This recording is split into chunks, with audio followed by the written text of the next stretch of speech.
Yes, right.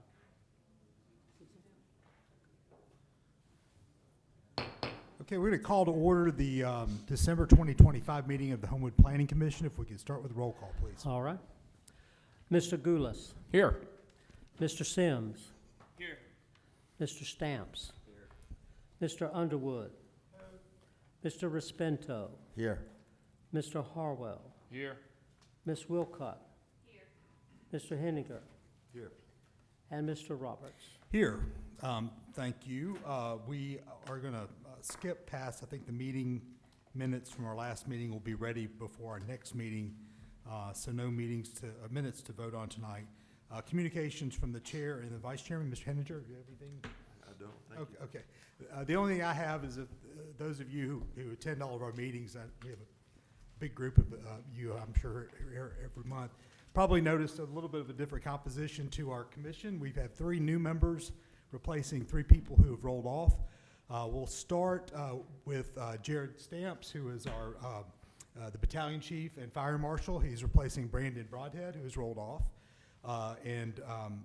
Also we have Jeff Underwood, who is replacing Winslow Armstead, who is now on city council. And we also have Nick Sims, who is replacing Mayor Andrus as the council liaison member to the planning commission. So I'd like to welcome all 3 of you. As most of you are probably familiar with Mr. Underwood. He's been involved in Homewood leadership for a long time, including being a past president of the city council. So we have some very qualified, maybe overqualified people joining us. So we're happy to have them. We'd also like to thank Mayor Andrus, Mr. Broadhead, and Mr. Armstead for their service the last several years. They were all very involved and excellent members of this commission. We'll definitely miss them. So that's all I have as far as communications. So we can just move to new business. All right, the first case is case AD 25-12-01. This is an amended development plan at 400 University Park. The applicant is Brookdale Senior Living Facility. And Mark Hardwick is the owner. If whoever's presenting could come forward and present your case, please.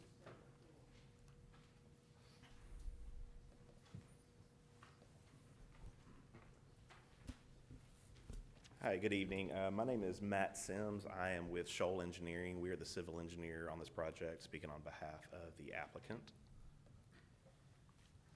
Okay, tell us about what you're asking us as far as the changes in the amended development plan. Yeah, the essential reason is the client has asked to develop a pickleball court and a portion of their parking lot to be utilized for their residents, both for recreational and therapeutic reasons. And the way that the regulations are written for the city of Homewood, that this would then trigger an amended development plan. Thank you. Now, understood. Well, this is a public hearing. If anyone here wants to speak on this case, this would be your opportunity.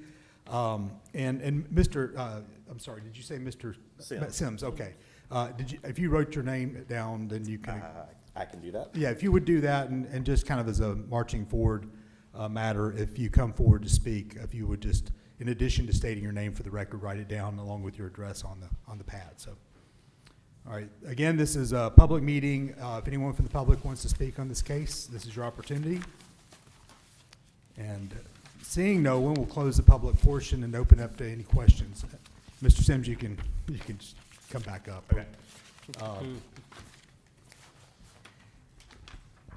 And just to be clear on this, the pickleball court, where it's located, is on the opposite side of the property, away from the creek, right next to Lakeshore there. That's correct, yeah. This is going to be near the back part of the property up against a fairly large retaining wall, so not visible really to anybody unless you are driving into the property itself. Can I understand no illumination? This is just a daytime? That's correct. It's just a daytime use.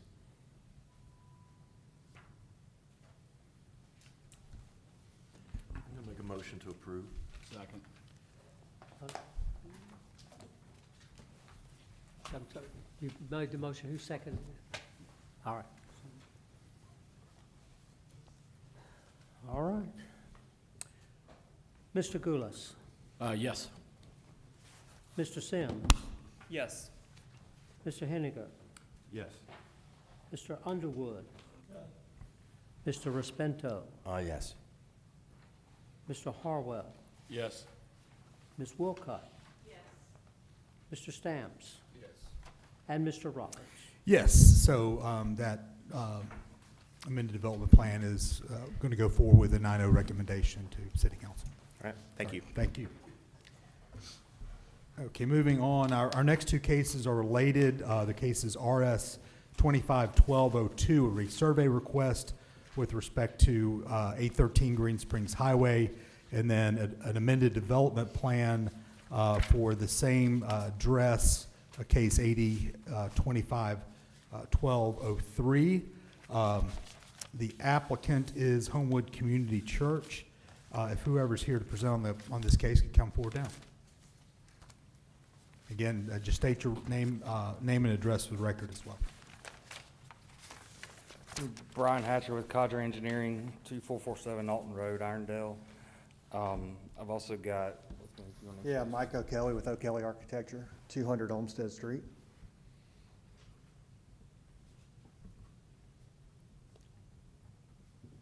I'll let Tom introduce himself as well.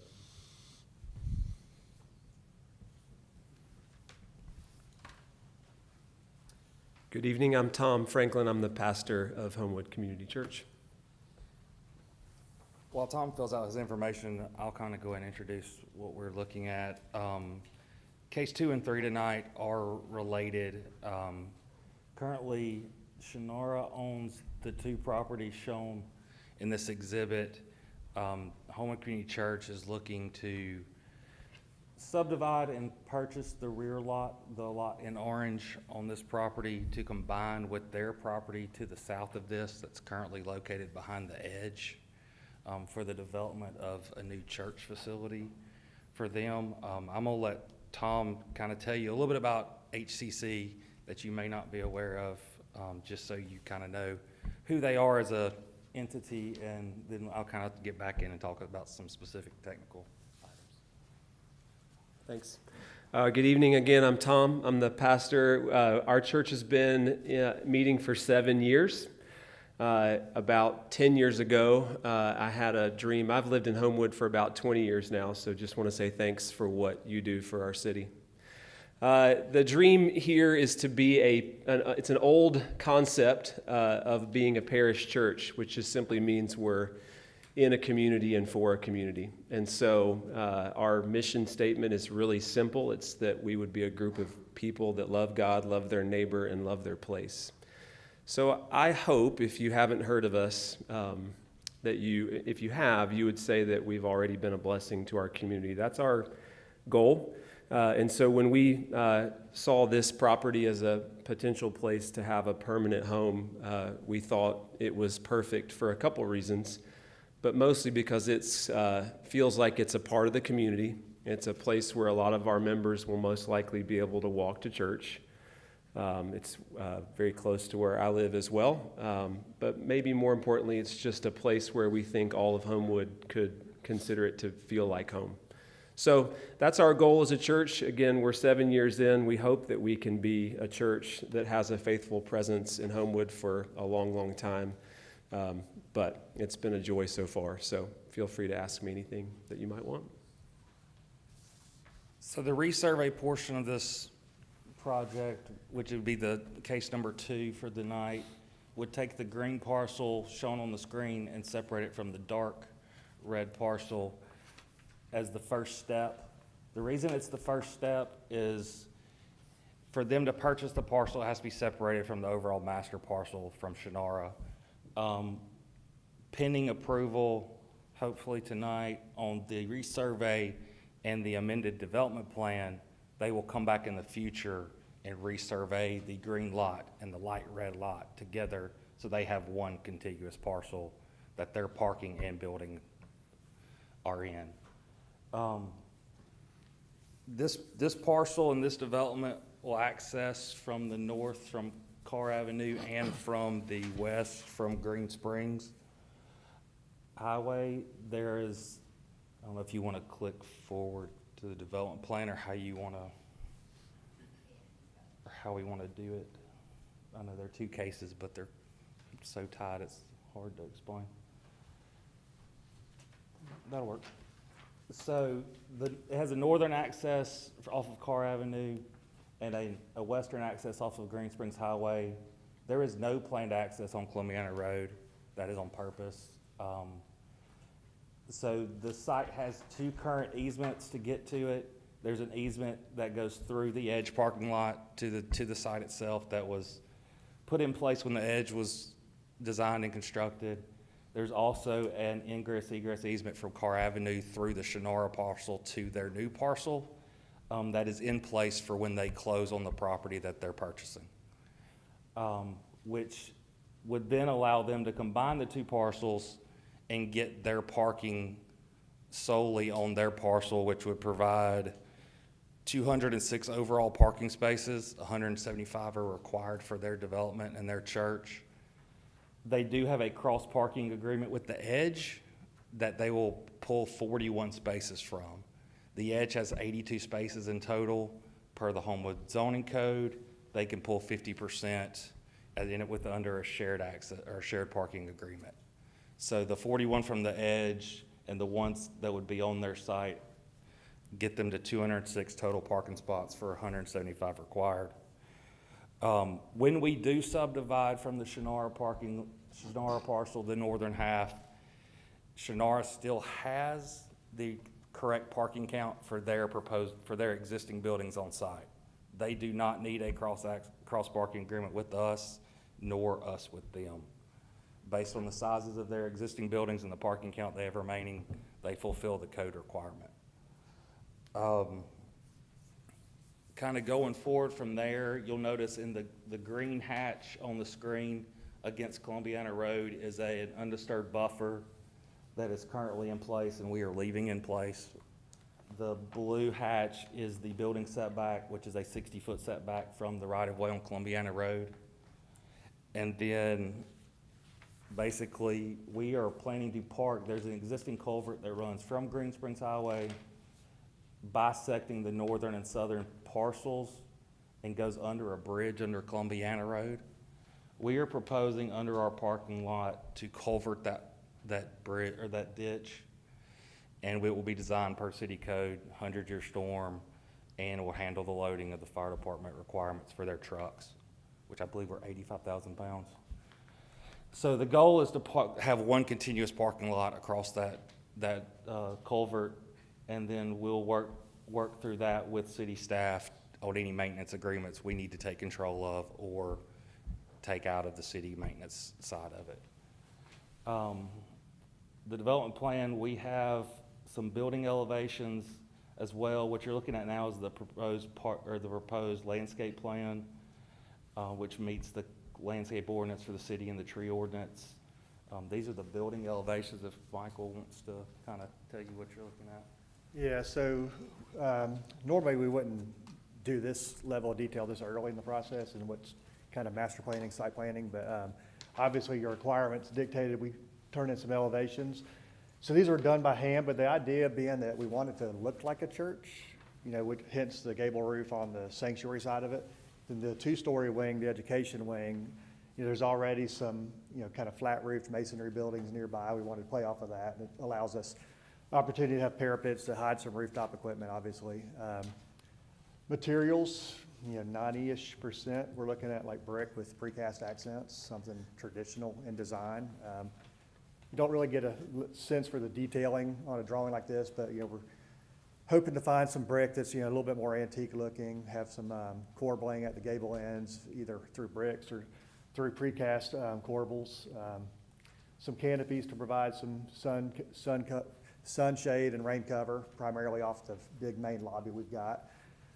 The way the building is positioned, it will have an entrance on the east side facing Columbiana for anybody that wants to walk to church, even though there's no vehicular access over there. And then the primary entrance will really be on the west and the north. We've got a really long linear, kind of 22 or so foot deep by maybe 100-foot long lobby space with doors opening up to the north to like a little plaza, kind of an outdoor common space, and the doors opening up to the west to face the Edge parking lot.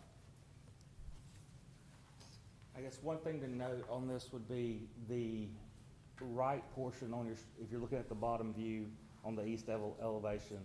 The right portion of the building you're looking at is the education wing, which is 2 stories. The left portion that has the gable roof is the sanctuary portion, which is only a 1-story section with, we went with a max height of 45 feet per the development plan. If you have any questions, we're happy to answer them. We probably will, but before we get to that, we're going to open this up for the public. Again, this is a public hearing. If anybody wants to come forward and speak on this case, this is your opportunity.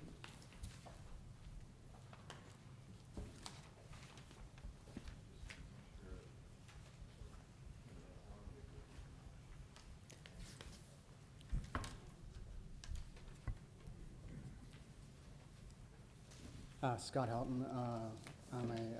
Live in the adjacent neighborhood. I'm sorry, would you repeat your name? Sorry, I didn't hear. name is Scott Helton. I live in Scott. the adjacent neighborhood off of Hambaugh Terrace. I just had questions about this project. It could have been answered easier than getting the notice on Thanksgiving evening.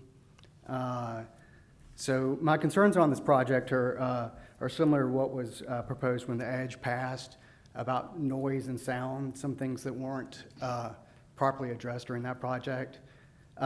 Specifically on this one, the corner of Columbiana and Carr Avenue, the easement, if we're leaving 30 feet alone with the trees, mature trees that are there, that's important to the neighborhood to keep noise down. And other concerns with drainage, whether especially with the change of the parking lot, was that going to affect any drainage into the adjacent neighborhoods? Those are my major concerns with this project. Once completed, but during the construction phase, how are vehicles going to enter the construction site?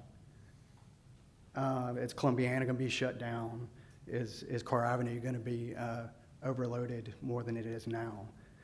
Currently, with Publix not having access with the light, everyone cuts through by the fire department, and it's not a 3-way stop. It's nothing there. You just have to wait forever. I've gotten stuck in that parking lot for 20 minutes trying to get out of Publix.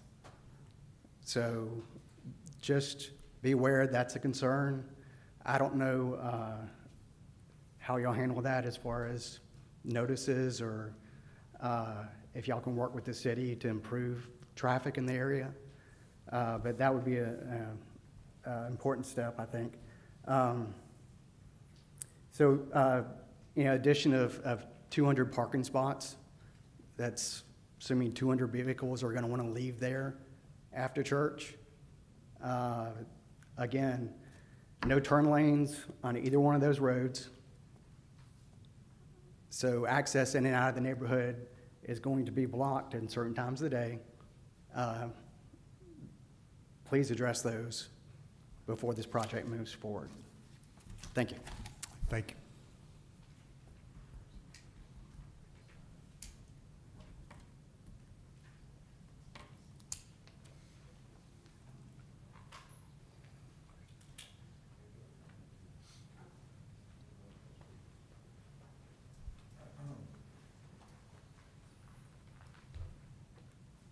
Hi, I am Jessica Sparks. I live at 815 Columbiana Road, which you could see was directly behind the EDGE on the larger planning document that was up on the screen a few minutes ago. One of the things I have heard from our neighbors who live in those homes on Columbiana is concern about construction traffic. And I know that the overall plan doesn't show an entrance to and from the church on Columbiana directly, but we received a letter. Homewood Community Church came down our street probably 2 or 3 weeks ago and gave everyone, we received one, our neighbors received one, a letter saying that while they were hoping to avoid construction traffic on Columbiana, they were concerned that it might be a requirement of the Planning Commission to have that access on our street. And I think it's important to note, I've lived on our street for almost 9 years, and people go 300 miles an hour down that street. It is a big cut through to get off of Green Springs, to get to Edgewood, to get to Publix, and people fly. And Nick is our city council person. I know you've heard our concerns about that in the past, because it's a pretty dangerous thing. So that's something to consider. And also, if people are gonna be walking there, there's only one crosswalk to get to the edge. And if we're talking 200 cars of people plus people walking from their neighborhood, I think that's, additional crosswalks or something might need to be discussed. I am concerned that that is a safety issue with people, lots of folks walking on a street that has one crosswalk and sidewalks only down one side of the street. But construction traffic tearing up our street is also a concern that we are, noticing, and just don't want anything to be, destroyed or damaged because of that. So, thank you.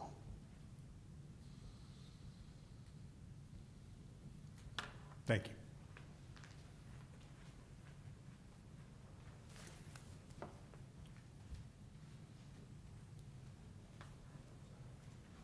Good evening.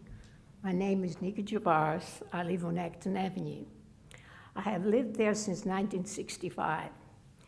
I don't know if the people really investigate the area, but Green Springs is the worst place to have a church.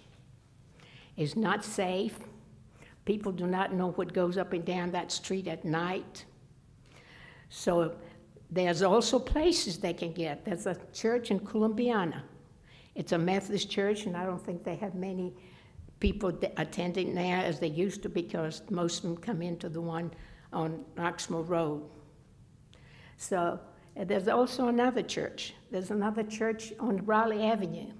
That was up for sale. That was a nice church. They have the stuff. I don't know if it got sold or not.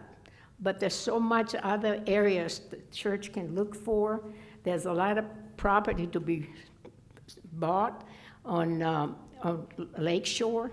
And I think, in my opinion, this would be a big mistake to build a church right on Green Springs Highway. Thank you. Did you sign your name? If you would, please. Thank you. Thank you.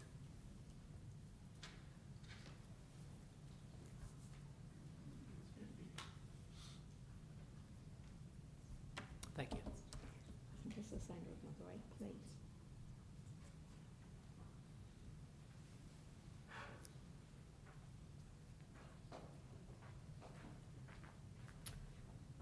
Hello, my name is Julia Quijano. I'm at 811 Columbiana Road. I and the very large house next to me are probably the most directly and immediately impacted by it. And fortunately, Nick has been a real advocate for us in terms of meeting with both the Edges management, and we've been in touch also with the church folks. But my primary concern, aside from access, and there was some note in there that access is not contemplated at this time. The owner of the house next to me at 809 and some of the more vocal advocates, those organizers on Columbiana Road, we have a large text group. They asked me, they were not able to come. One out of the country, the other unable to come because of children, that they made a point to emphasize that the access, the fact that there seemed that qualification and out, that is a huge, huge deal from us. And we've also received what we believe are commitments from the church and from others, from the Edge, and from those we've had contact with here on the council, not to have it. So I'm concerned that that seemed to be something that was considered a possibility. That's a big, big deal to us for many, many reasons. The traffic that the other gentleman mentioned, for one thing.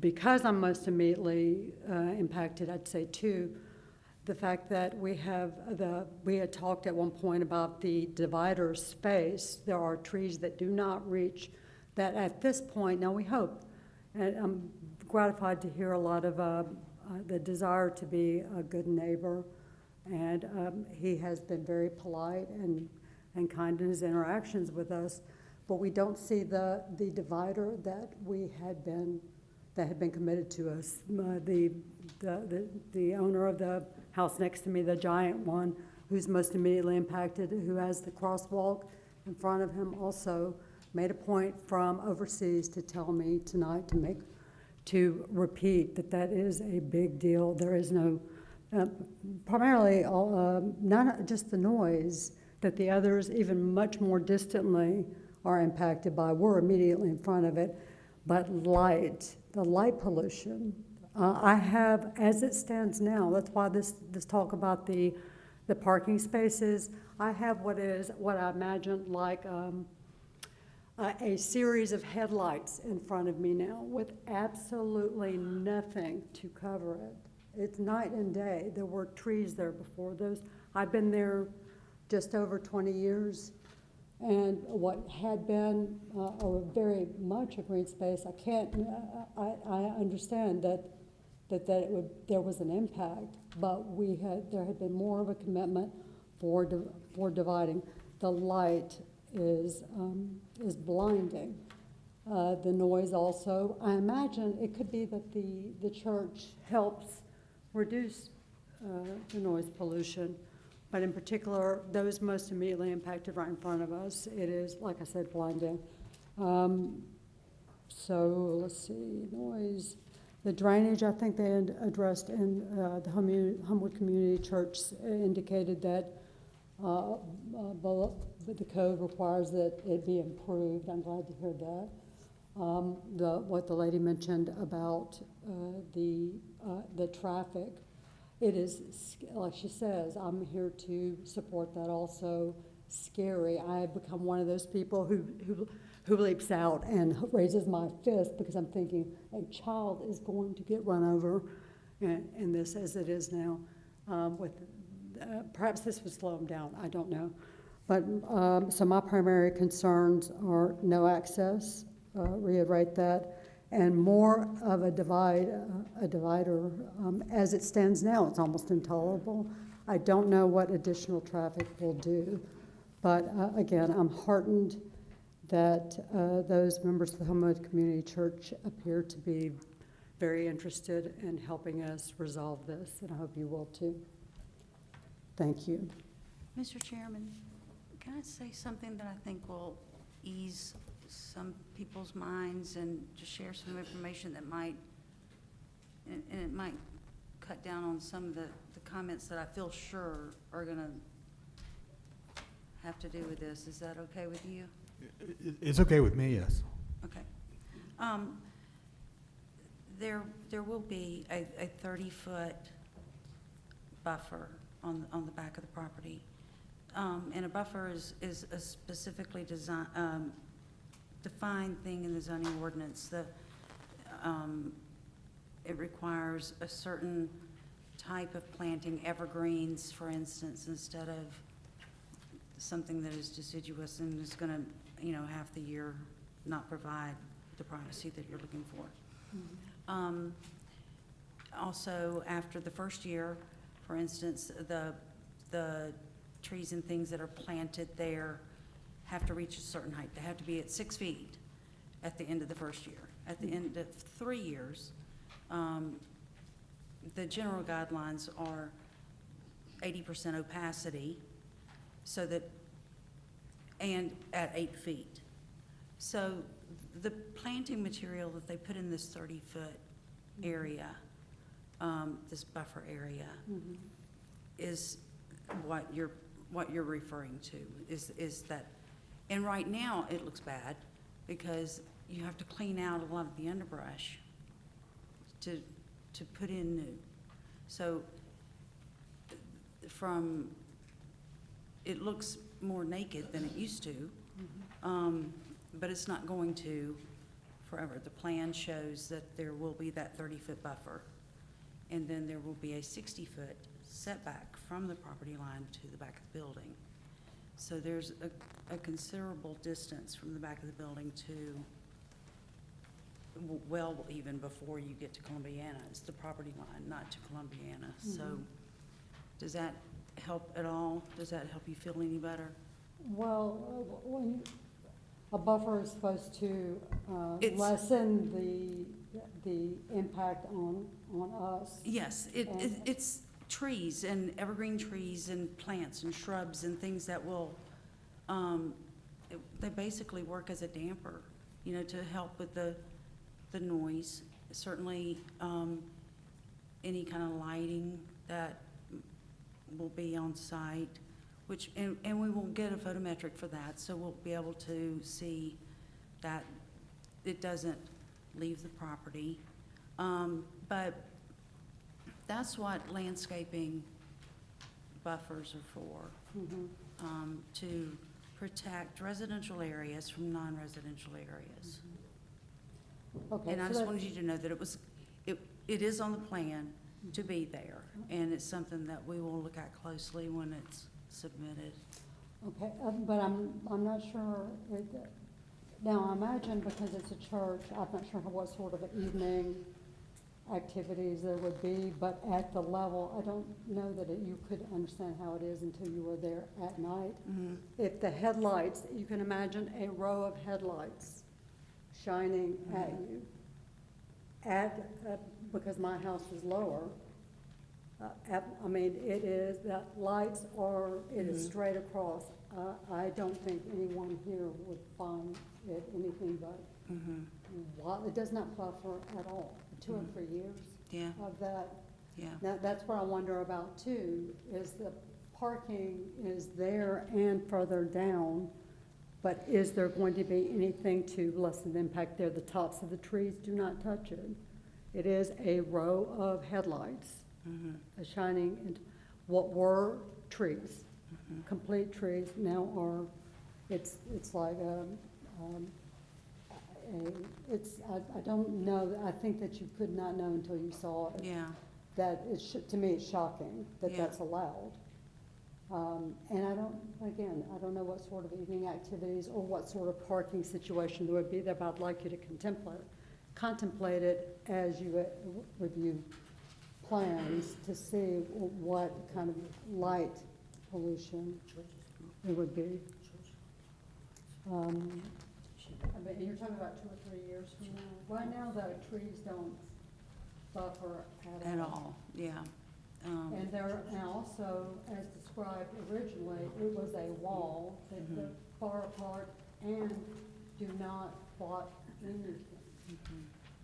Nothing, and there were, oddly enough, there were small trees all on the edge. I called as I saw them being torn down, I happened to be working remotely that day and walked up to them, and I said, would you please leave some of this? And these were just hedges enough.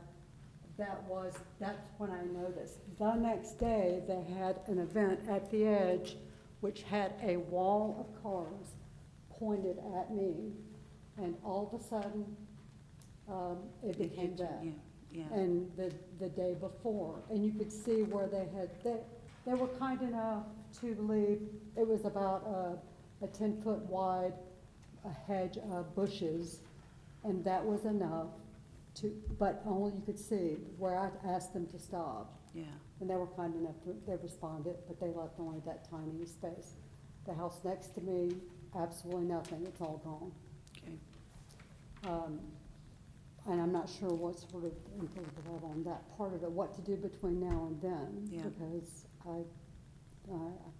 I thought about videotaping but I think you'd have to just drive by on your own. But it's when there are events there. And that was a Sunday night. Yeah. Yeah. I think an important point too, looking at the edges parking, will actually be, the sanctuary will be blocking Blocked that, by the church. the That's what I was gonna 45-foot. say, it may be that it Yeah. helps. Sanctuary. It's gonna be blocked by the church, if you look at your site plan. What's your address again? I beg pardon, yes. I do. What's what address is your house? What I is your, beg pardon. what is your address? 811. So I and the very large house next to it are the ones Yeah. immediately. You're gonna be directly. Directly behind the You're directly church. behind the building, so those don't block all. Yes, All that that's what I say, in a volume. way, I thought that Yeah, could for you, it's pretty help. Yeah, In about a year and a half. I think the church is gonna block that lighting that you currently see from the Yeah. edge. And The building itself will block that. Okay, and noise, also? From the edge?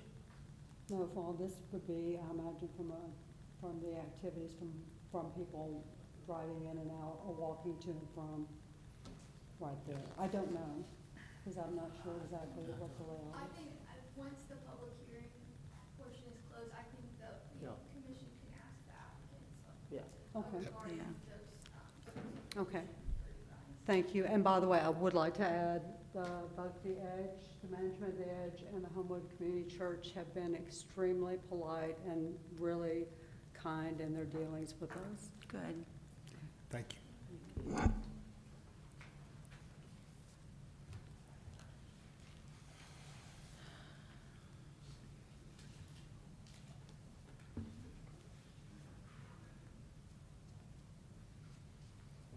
Good evening. I see some familiar faces up there. My name is Greg Cobb. I live at 1310 Palmetto Street, so my property is not affected by this development. But I just want to share with you some things I know about the area right now. And that's water. Okay?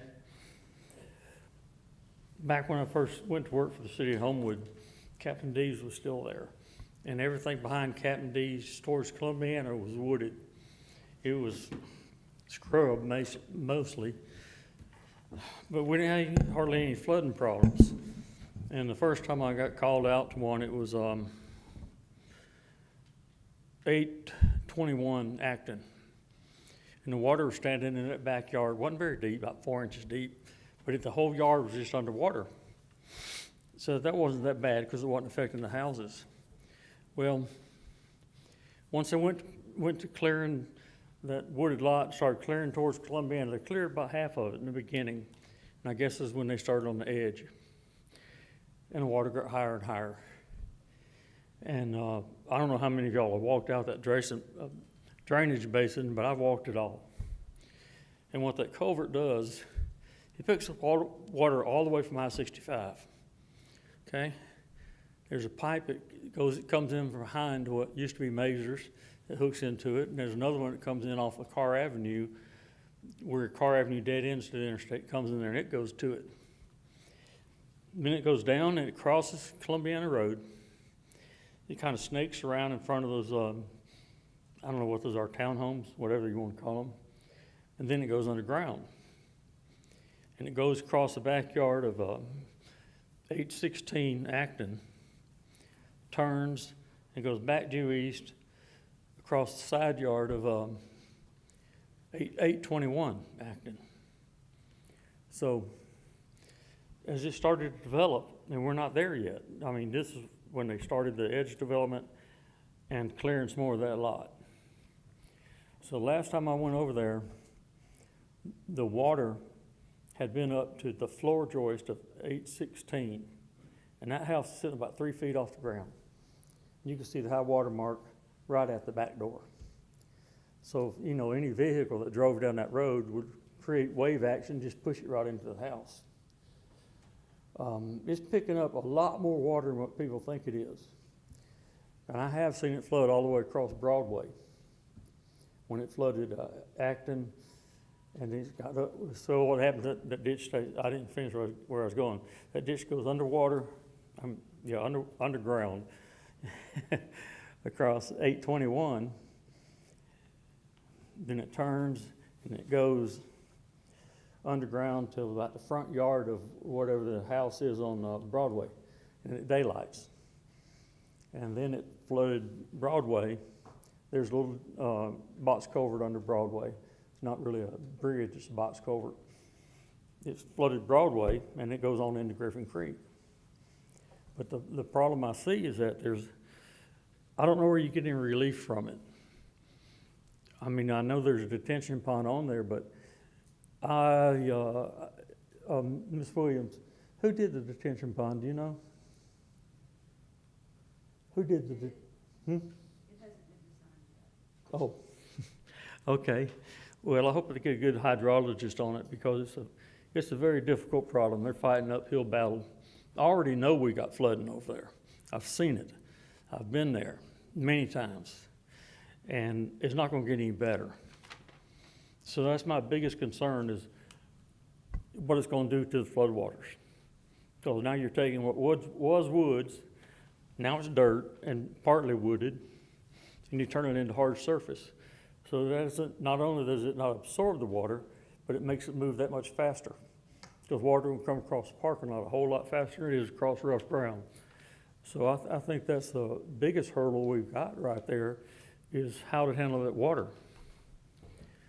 So if we have any heavy rains here in the near future, I would encourage y'all to take a little drive down Acton Avenue and see what you think. That's really all I wanted to share with you, that I have been to those floods, and I can only see it getting worse. It's not going to get better. That's all. Got any questions? Okay. Thank you very much for your Thank you. time. Thank you, Mr. Cobb.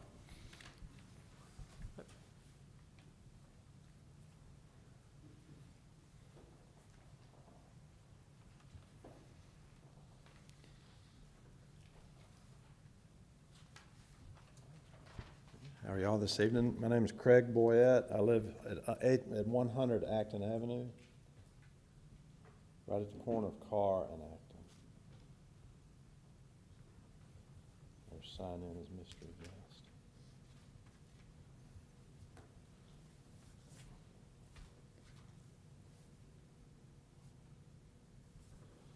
Really, I guess I just want to reiterate the point about no construction traffic, no church traffic exiting onto Columbiana. You know, they'll just have to make do as far as construction. Carr and Green Springs, that's no problem, but it's just, it'll be a nightmare if they flood Columbiana and Carr at the same time. Also, the three-way stop at Carr and Broadway is just a suggestion, not a rule. Very few people come to a complete stop at that three-way intersection. If we don't have police presence there at Carr and Columbiana, they're going to do the same thing. Rolling stop, stuff like that. If you're walking, you take your life in your own hands. Another thing is they say 200 parking spots. How many people are members of the church? Y'all know off the top of your head?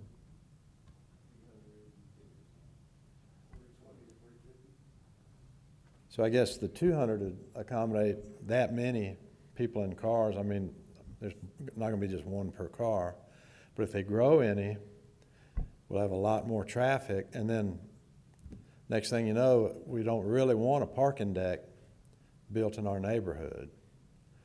And we have one on Oxmoor, and it's not very pretty building and all, but they, how many times a week do y'all meet? Like Sunday or Sunday and Wednesday?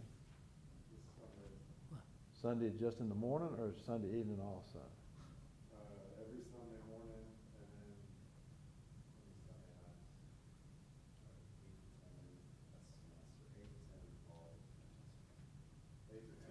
Okay, so like 20 nights, 20 Sunday nights.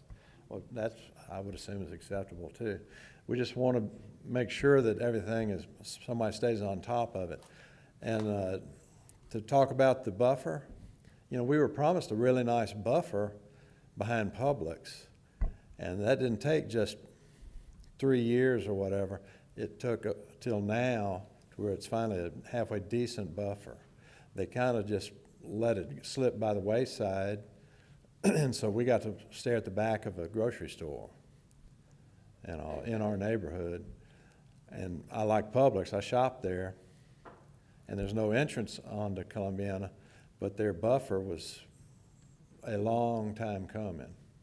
So if they're going to do a buffer, we need somebody to make sure that they get the buffer done and done correctly on that. And let me ask you one question. The front part of the shopping center is not going to be affected, correct? Like Salvation Army, Chop Suey Inn, Salvation Army. Okay, that'll all stay there. Okay. We just want to make sure, like I said, you stay, if they have regulations to follow, stay on top of it. Because, you know, we don't want to come home and one day and, well, there's a dirt road through the woods behind, you know, from the church where they're building out on the Columbiana, because it was convenient. And with a four-way stop there, it's hardly a stop right now. We don't need, you know, a couple hundred cars pouring out on the car and, you know, every other one's just running right through the stop sign. That's dangerous. Thank you. Thank you.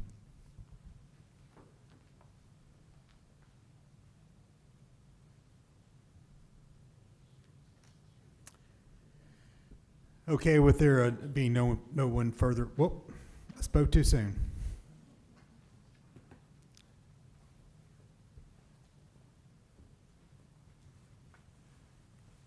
Hello, my name is Richard Weiss. My wife and I live at 817 Columbiana Road, and just had a couple of concerns. One being Columbiana Road is a very unsafe road.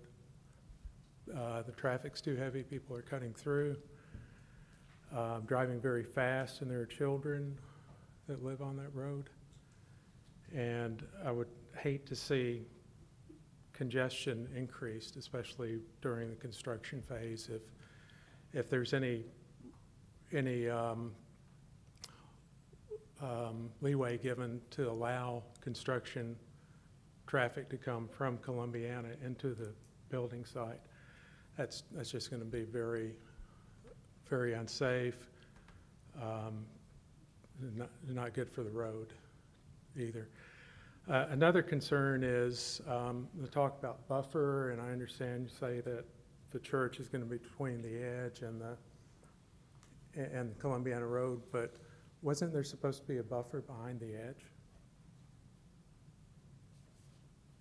Because there's light, there's noise, we can live with a little bit of noise, but there's light at night, and it's just not a good situation for a residential neighborhood, especially in a city like Homewood that prides itself on its quality of life. So I think those are two big concerns that need to be addressed. I appreciate you listening. Thank you.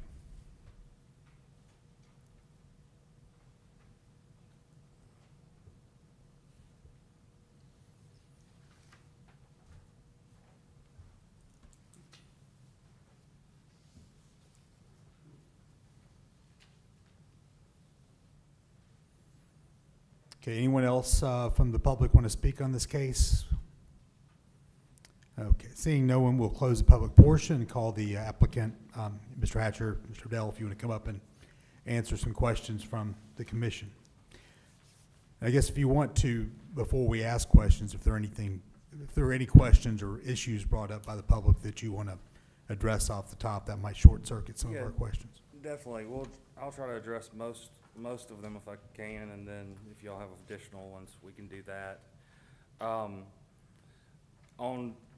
kind of going back a little bit, but on November 15th, it was mentioned by one of the neighbors, the church did go through the neighborhood, knocked on doors, handed out flyers to the neighbors that were home, put flyers in the mailboxes of the ones they could not get to, kind of telling a lot of the things we talked about tonight, what they're planning on doing, make an introduction. That was where the construction traffic comment came from, of we would try not to have construction traffic on Columbiana at all. I think hearing the comments and discussing it back there, I think we can probably go ahead and say we're not going to have construction traffic on Columbiana, and just we can move on with that topic. That will be we will not have construction traffic on Columbiana, knowing the traffic concerns that are on that street as well already. The buffer, as Ms. Williams pointed out, adjacent to Columbiana, it is in our plans. We will be designed per the city, addressing the light pollution comment the lady had earlier. The church will block out the parking lot light from the edge for the most part. It's a 2-story volume. Headlights are not going to go through the church to the neighborhood. we will have to provide a photometric plan, like Ms. Williams said earlier, to prove we're not having light pollution off of our site onto the neighborhood to meet city standards. So it should solve a fairly large portion of her problems currently from headlights into her house, being where she is. Also, talking about the buffer, our playgrounds for the church are on that side adjacent to Columbiana. And while a buffer is being provided for the neighborhood, buffers are generally very good for playgrounds as well, because there are people that, sadly enough, like to look in playgrounds that children play. And so just as a safety thing, we tend to provide them anyway around playgrounds for children. Another question was the trees up on the corner of Carr and Columbiana. Those trees at the current state of where we are on this project are not anticipated being all taken down. Most of that's Alabama Power easement currently. They may be underbrush taken out and replanted some, but for the most part, that will remain undisturbed up on the corner of Carr and Columbiana. As far as traffic goes, we submitted a traffic study to the city during this process that Skipper Consulting did. Skipper came back with based on the size of the building we're doing, the number of members, number of parking counts, there are no significant impacts to the neighboring streets and roadways around this development. They had one or two small items they would like to see improved, and one of them was the turning radius into the edge. It's kind of a sharp little curve coming into the edge. They wanted to widen that throat out a little bit. There's a left turn already on Green Springs Highway into this development. It's one of the few that are left, which provides the stacking it needs for off of Green Springs coming into this development as well. So we have run a traffic study. It has been provided to the city for their review. I'm not sure Mrs. Zari has looked at it at this point.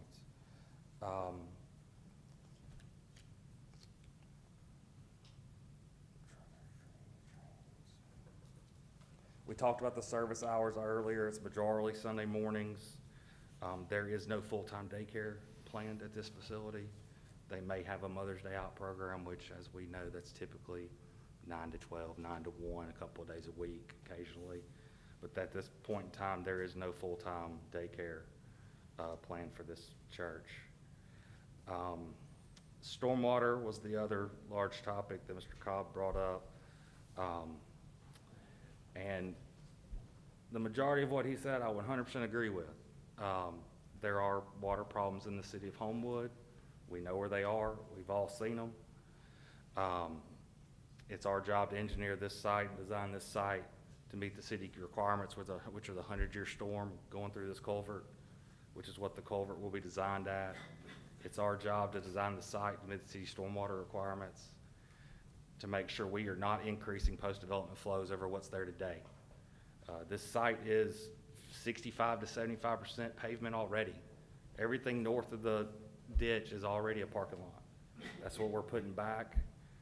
The only impact is going to be the south side of the ditch between the edge and the buffer. That's really the main part of what's changing. That's where our underground detention is shown. It will have to be designed. It will have to take into account the backwater of the ditch. That ditch, the floodplain stops on the other side of Columbiana, as I mentioned to some of y'all earlier.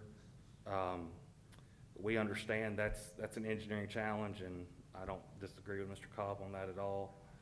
However, if we meet pre-post leaving our site from everything that comes onto us and everything that goes through us, you know, we can only chase it so far.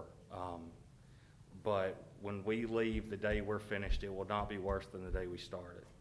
And that's per city code. We have to do that no matter what. And that's kind of what our task is on this project.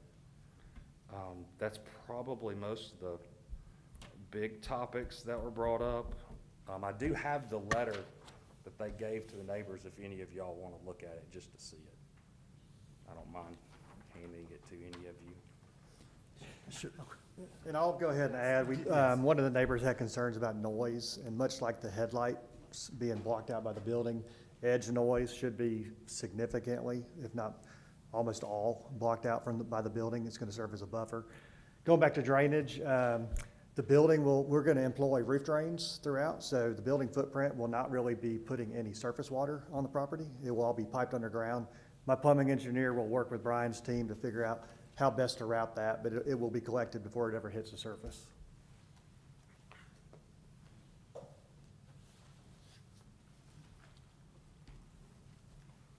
And then we're happy to answer any questions you guys have. You mentioned there's parking lot there now, currently, so it's impervious generally, Generally, it's broken asphalt, broken asphalt? really old asphalt, gravel, random. Is it stuff. draining actively into the culvert? Yes. And would you be draining any differently with, obviously, the improvements that you're doing? No. Right now, that parking lot has a culvert that goes on the south side of it from Green Springs to Columbiana.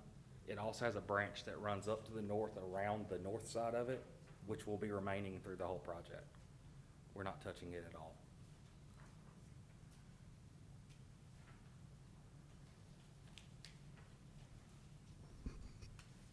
In regards to the detention facility, could you just speak some as far as, I mean, you've talked stormwater already, but how will that work as far as concern of how quickly it will go into the drain itself? Because we know the quicker it gets there, the quicker it gets downstream, and that's kind of when a flooding issue occurs. Yes. So there's we'll have to look at it two ways. So because we are so close to the drainage channel, and there, like Mr. Cobb said, there is a large basin coming through us. So we'll have to look at it two ways. We'll have to run a pre-post for our site saying that our post runoff rate is less than our pre-development runoff rate. Then we will also have to go look at the timing of the overall basin coming to us, because there's a balance. Matching rates on your own site is per the code. That's what we have to do. This one, we're gonna have to go a step farther because we can't let that time up with everything coming through us. That's the game on this one.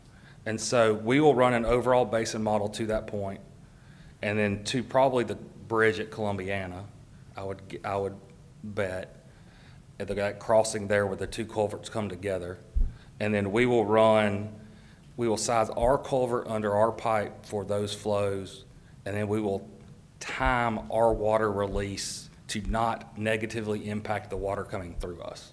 Because what we don't want to do is our water gets speeding up and their water gets speeding up, and then we compound. So we've got to kind of meet off peak. So it's a little bit of a, I can't answer your question directly because I don't know if we're going to go before it or after it.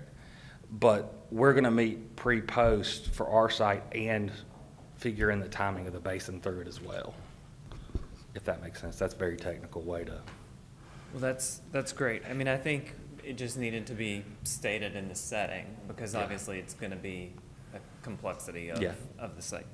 The other question I had was just in regards to this layout overall. What was the consideration given to, doing this plan versus, say, keeping the site more like it is now and having a pedestrian bridge for vehicles or patrons parking on one side, just having them walk across a pedestrian bridge? That's a good question, and it is an option that we looked at. And my reason for not wanting to do that was I did not want to put the entire parking lot exiting and entering into the neighborhood through car. They should have an option to go to Green Springs to limit the impact on the neighborhood. If you put them all on the car, they're going right or left on car. If they go right, they're impacting the neighborhood. If they go to Green Springs, they can go right or left. They have a lot of options to not impact a very specific part of the neighborhood every time. It just disperses traffic better. Yeah, well, it also helped avoid the situation where somebody pulls in from Green Springs into the edge parking lot, realizes there's no more spaces, they have to go back out on Green Springs, take a right, and come back in through the car side. It just allows that continuous kind of cross movement without getting bottlenecked at one place or the other. And alternatively too, if there was the pedestrian bridge though, you would have maybe the 41 edge shared parking spaces plus maybe 20 on the church's site? There's currently 28 shown on the church's site, so you'd end up with about 16, trying to not impact the ditch at all. So you would end up with 55, 60 on the church side, and then 100 and. So you would have 55 required basically to That's right.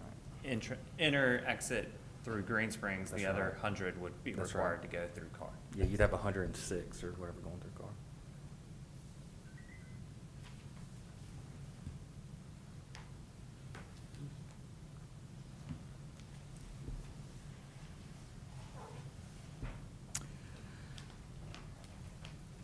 So you have two cases tonight, just kind of, not to get too far ahead of ourselves, I guess you want to vote on them one at a time. We have a resurvey first and then the amended development plan, okay? That's correct. If there are no further questions, I would entertain a motion on RS 25-12-02.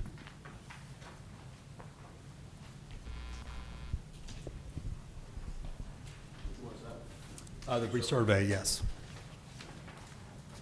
Make a motion that we approve the resurvey. Second. And second was? Mr. Who Goulas. seconded? Right, thank you. One moment.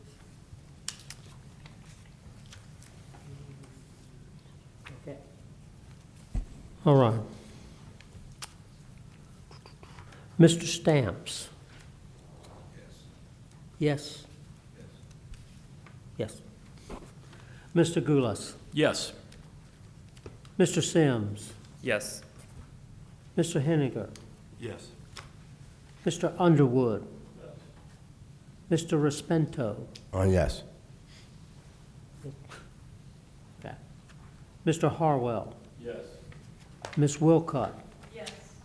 And Mr. Roberts? I'm going to recuse. So that, the resurvey passes with an 8-0 vote. And I would entertain a motion now on the amended development plan case AD 25-12-03. Motion to approve the development plan. Second, Ms. Wilcott? All right, 1 minute. Okay. And I guess before we go along with that, the development plan as it currently has doesn't have any entrances or exits along Columbiana. So their discussion about not having a construction entrance, they don't have to amend the development plan anyway, because there is no access at all.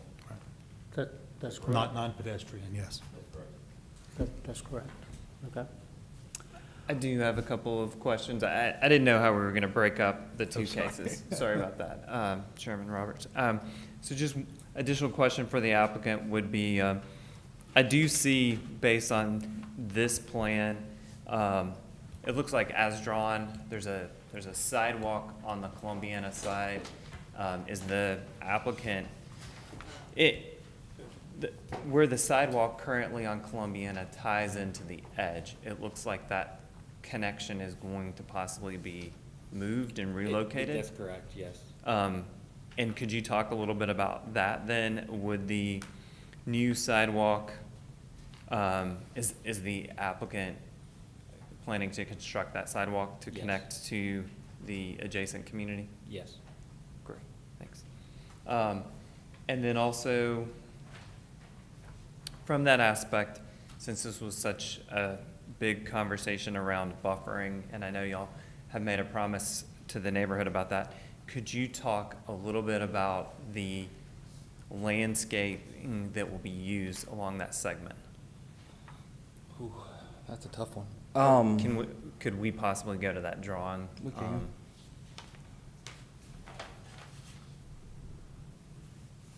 Do you have a copy of that sheet? Can I see your sheet?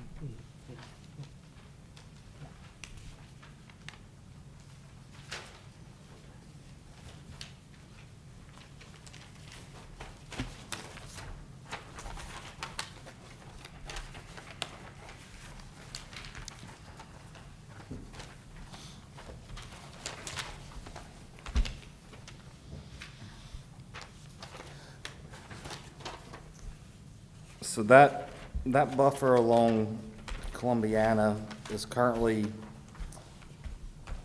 per code, an undisturbed buffer as it sits today. We are proposing shrubs along the perimeter of the playground adjacent to the undisturbed buffer, that will be, it's a combination of switchgrass, dwarf Burford holly, glossabilia with, I'm reading the symbols. Autumn brilliance apple serviceberry. Don't quote me this, I'm a civil, not a landscape, so. But I think the intent is there are standards in the buffer requirements for the city of Homewood, and they have to be evergreens. So, and then like you said earlier, they'll have to be 6 foot tall at the end of a year, 8 feet at the end of 3, and 80% opacity at the end of 3 years. And do these shrubs as proposed then meet that requirement? I haven't, I mean, that's something that we would review more closely once they do the landscape architect. Okay. I just wanted to put emphasis on that, given the commentary this evening. Obviously, you know, their intention and all of those plans, you don't want to put tons of money into something that you know. Well, I will say this, the main focus of the landscape portion of a development plan submittal is meeting the tree ordinance issues, not so much the buffer issues, other than calling them out where they're required. So we show them as a generic, what the city requirement would be, and then we show the tree calculations. That's right. And, you know, this is where it will be, but no plant material, so. And then we get way more into the tree requirements because the tree ordinance is pretty robust and very specific. So it's more tree ordinance related on this submittal, more plant related on the city staff review during design, if that makes sense. I would also point out that on the plan itself, under note 8, it says all landscaping will meet or exceed City of Homewood landscape ordinance. So there's that commitment up front as part of the plan itself to acknowledge that they will meet or exceed those requirements. So I guess there was one note on here I read, or I can't find it right now, but all the trees will remain that are in that buffer. That's correct. All the landscaping you've got in here actually is on the other side That's correct. of the buffer. So Yeah. the buffer, trees all remain, be cleaned up, I had some notes, cleaned up the other story of it. That's correct. Some more. That's correct. And then on top of that, we would add to the buffer requirements of the Yeah, city. all the plant material you have listed here really is on the other side of the buffer. It is So for the it's most gonna part. be in excess above what's already existing there, or would be in that buffer. It is for the most part, yes. I just wanted to bring it up for discussion as we look at that right-of-way segment, which will include the sidewalk, which will also face the adjacent neighbors, because as we move forward to, you know, if it does move forward, well, regardless of recommendation of council, I think the more that can be shown to the neighbors as an assurance, the better it will be, just given, you know, past precedent that were referenced earlier in the meeting. And I think we're definitely open to that. I think the whole intent of this development team and kind of what the church is trying to do is be a good neighbor and be part of the community. I think they've, to this point, gone above and beyond to meet the neighbors and go door to door, and I think that'll continue through to the, if we have the opportunity to go to the city council meeting between now and then, and we're more than happy to provide additional information that we need to. all right. If there's no further discussion, the motion by Mr. Harwell, seconded by Ms. Wilcott, to approve the amended development plan as submitted. That's what the commission will be voting on. Yes. we All can right. Proceed with the vote. Okay. Mr. Stamps? Mr. Goulas? Yes. Mr. Sims? Yes. Mr. Henninger? Yes. Mr. Underwood? Mr. Respento? Oh, yes. Mr. Harwell? Yes. Ms. Wilcott? Yes. And Mr. Roberts? Again, we recuse myself on this case. So the amended development plan will go forward to city council with an 8-0 affirmative or favorable recommendation. Thank you. Okay, our last case for tonight is RS 25-12-04 relating to 905, 907, and 909 Frisco Street. Would the applicant please come forward and state your case?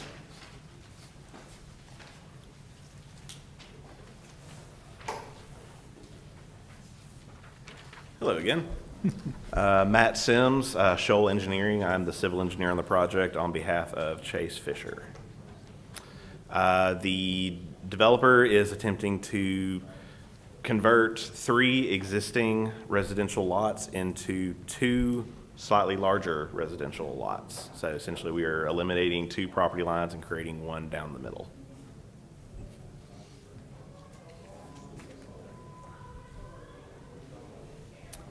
Okay, well, thank you for that. This is a public hearing. If anyone here from the public wishes to speak on this case, this will be opportunity.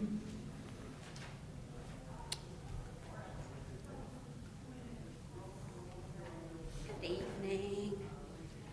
I'm Shannon Tyndall. I live at 920 Irving Road, which my property I own, I have a double lot, so my second lot abuts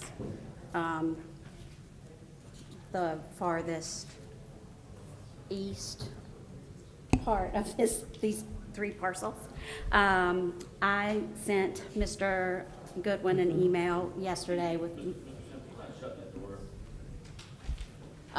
my concerns regarding this issue on the agenda. I have no issue with the 3 parcels being rezoned into 2. My question is, there are some current encumbrances on the deeds specific to development of the property. And I just want to make sure that those move on to the new legals and, okay. Yes, this resurvey will be recorded. Mhm. And on the resurvey at the bottom in the notes, it references The 2/3, it references the square 2 footage. documents Okay. that were recorded and that are the covenants and the restrictions for these lots. Okay, not that there are encumbrances, not just the covenants, there are specific Right, and the encumbrances. There- Okay. Yes, there are several, yes. Specific All of this- encumbrances yes, regarding all of these forestation. things- These documents will be referenced Okay. in these documents. And will not be overridden, Ma'am? and will not be overridden in any way. No, ma'am. Okay, No, great. they'll be recorded with the plat. With it, So okay, great. it runs with the land, as you noted. Right, okay, just making sure that that is gonna be the Yeah, case. yeah. And then secondly, I don't know if any plans or specs have been, No, submitted on these We've- parcels? we've Okay. not. This deals only with the land at this point. Okay, just the parcel IDs. And then, Mr. Stamps, has there been any zoning changes regarding ingress and egress for emergency vehicles, since we last had, Frisco Street come upon us? Okay, I think that was earlier Yeah. this spring. Well, it was 2 years ago, maybe? It first came up a couple of years ago, and then we had, I think it was in 22, actually. Yeah, 22 or 23. And then, again, this past May is when we had a bunch of conversations again about the, with Mr. Fisher. But it was not public at that point No, yet? no, no, these Okay. were just internal meetings. Okay, and what was the, And so, that the houses will have to have, sprinkler systems in them, right? and, you know, that meet certain specifications. Mhm. The, and that is, and they received a waiver from the, fire chief to allow that the houses be sprinkled, and that they wouldn't, have to, have have the ability for emergency vehicles to access the properties. And they wouldn't have to have a turn. Leave it in its current state, 12 foot Yeah. wide. Right. Because we can't get some of our larger trucks. You can't get any, it's barely bigger than a alley. That we would require the sprinkler systems that way, it gives us additional time to Okay. support the sponsors. But since we weren't, the public was not aware of those issues that came forward, are we going to be notified when plans and specs come in so that we can make sure that, the park, because there's no parking on there is no street really. I mean, I guess he's gonna pay to extend the glorified alley that is Frisco Street. And then, sorry. And then,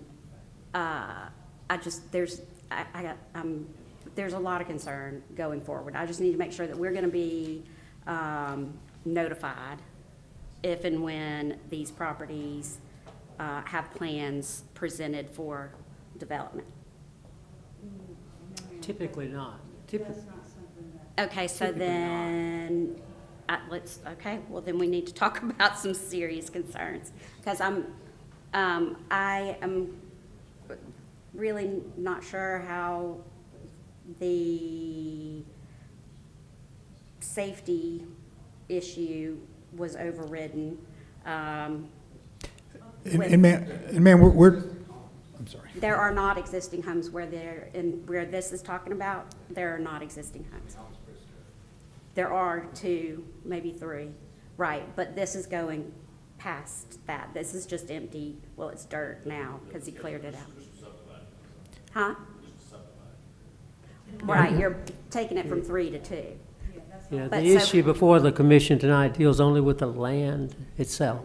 And that's And it. whether to subdivide it from 3 to 2. Okay. That's the issue before the Nick, commission. can I get with you on how we can be updated on if and when plans are ever, like, does it, When and if building permits come through, then we'll have your, Applications for permits, your you name, and we can reach out to you. Okay, great. So, Thank you. Let Yeah. me put my name down.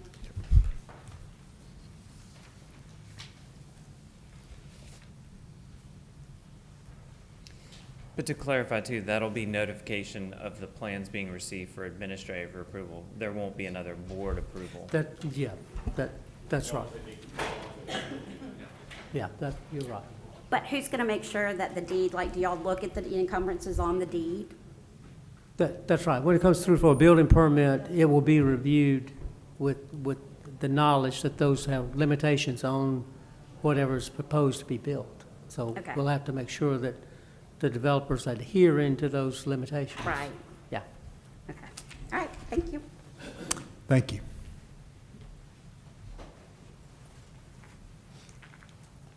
Hi, Emily Spengler, 918 Irving. I live bordering a small amount of the edge of the property. I think some of the questions that Ms. Tyndall raised about sort of whether the encumbrances on the deed restrictions would continue were of concern, as well as lack of clarity about if there were any changes in the maximal buildable area on the lots when they're computed. Additionally, there was some concern on my part that this might be a means of skirting some of the tree ordinances. In particular, we've had some elements of bad faith with this developer in prior years where he removed trees without approval on the lots. And there's concern on my part that some of the lot reassessment may be a mean of further avoiding the intent of the tree line preservation and support in the neighborhoods. But, yeah.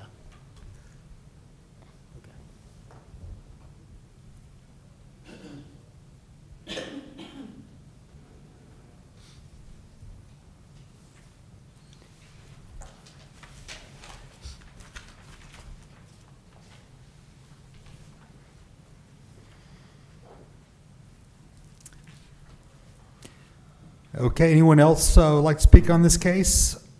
All right, seeing no one, we'll close the public portion. And Mr. Sims, if you could come forward and answer any questions. And again, to the extent you want to address anything that's been raised by the members of the public who've spoken, this would be a good opportunity.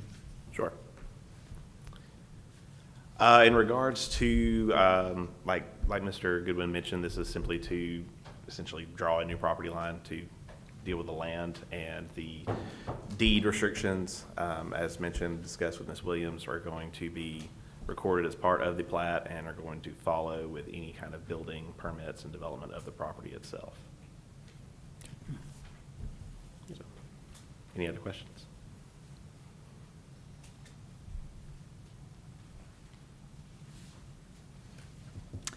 Okay, if there are no further questions, I would entertain a motion on. I would move adoption of RS 2512 Second. That was Mr. Harlow. Mr. Underwood, Mr. Gillis. I can't, thank you. All right, one moment. All right. Okay. Mr. Stamps? Yes. Mr. Goulas? Yes.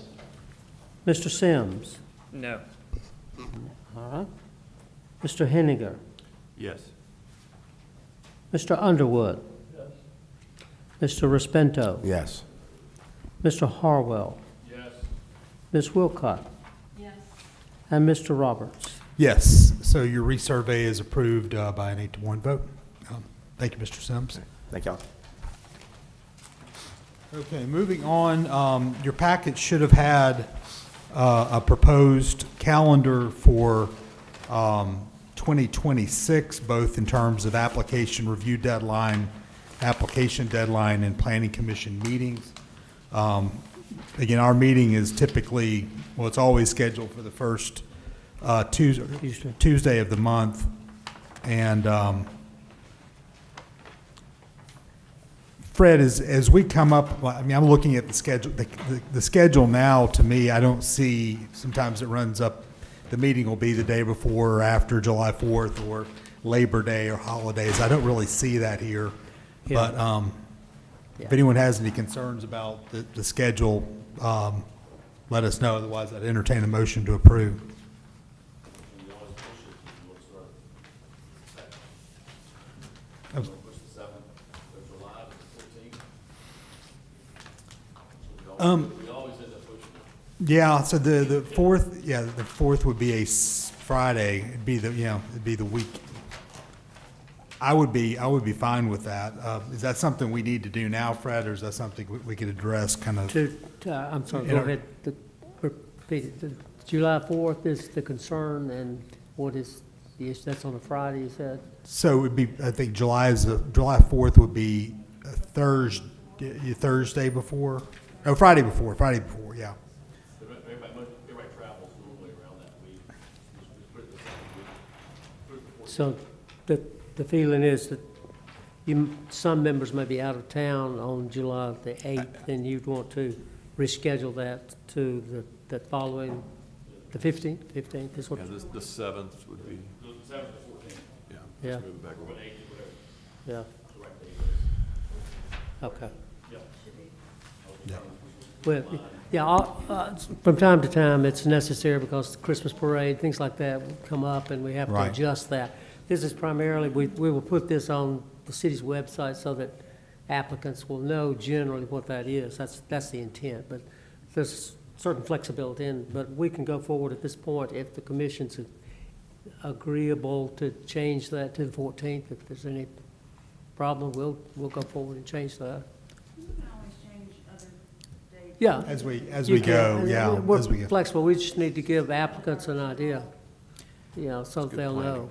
know. Yeah. But we can also work with the applicants to, if there's some slight timing issue, so, yeah. With the 14th, I'm gonna put forward a motion to approve. Okay, all in favor? Aye. Anyone opposed? All right, so that passes. right. All right, any communications from the staff, rather, before we adjourn? Yes, you were sent an email, but just as a reminder, this Saturday, December the 6th, between 9 and 12, there'll be representatives from University of North Alabama will be conducting a sort of a workshop session for both the planning commissioners and the Board of Zoning Adjustment to discuss the roles and responsibilities and duties of those two bodies. So hopefully it'll work out, and I think Emily's been handling that, but I think y'all hopefully have made a commitment and are coming, and hopefully they'll work out that you can attend. That will be in the city council workroom between 9 and 12 this Saturday, the 6th. So just encouraging those members to come if you can. I think it'll be educational and informative. So. And I took the training online a couple weeks ago. Some of the similar training was very informative, and I think everyone would benefit from it. I know time's an issue, but good stuff there. Yeah, we haven't done it in a while, and I think it's, especially with kind of a new board, new composition of the commission. Mr. Kendrick conducted some a little while back. Yeah. Yeah, the yeah. University of North Alabama does a great job. They handle all the CAPZO certifications, the Certified Alabama Planning and Zoning Official certifications, and they're very knowledgeable, and they get really good speakers who are tough. They explain it to you. That's good. Well, it'll It's finish good that- before the championship games all start, so. Yeah, or certainly. right as they start.